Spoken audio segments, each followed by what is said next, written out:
Hello friends, in this video we are going to learn how to create an account on Shopify. Right now, as you can see, we have searched for Shopify on Google, and this is the first web search result. We are going to open this, and here you can see this is the Shopify website, right? And we are going to create an account on this. So we have clicked on start for free.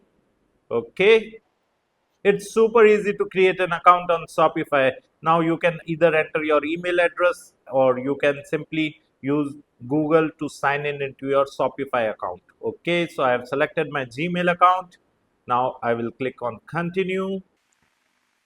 Okay, we are into Shopify, and here the pricing of Shopify is mentioned, right?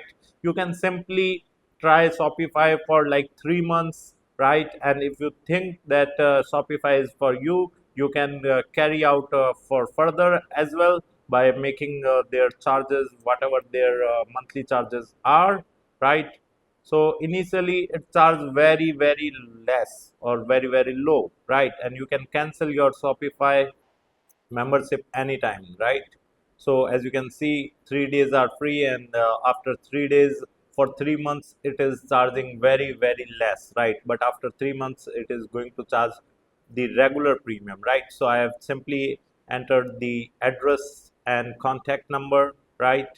And we are going to subscribe it, right? So we have simply mentioned our UPI ID. You can use your debit card or credit card instead. Okay, it will take a little bit time, right?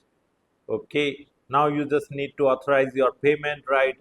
As in this, I have used the UPI as a payment method, so I need to approve the payment approval that I have received on my UPI app, right? You can use your debit card or credit card instead as well, right? Okay, let me approve it. It will take fraction of seconds to reflect, right? You just need to wait for it. Okay, my payment has been approved, right?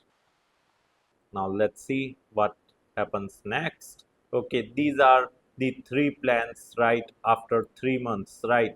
As you can see, but right now you can subscribe to any plan, but after 3 months it is going to charge this much. So I would suggest for go for the basic plan if you're a beginner, right? And it is asking whether you want Post Pro as an add-on, right? So I don't think it is useful for me, so I'm just clicking not now. Okay, what can we help you do? I just want to sell some products online, so I have selected sell online, and I will simply click on continue. Okay, so we are into the Shopify admin dashboard, right? So you are all set. As you can see, this is the dashboard of your Shopify store, right? And we are going to learn lots of things in it, right? So stay tuned and subscribe to our YouTube channel right now. If you want to learn digital marketing for free, then subscribe Digital Bikana YouTube channel right now.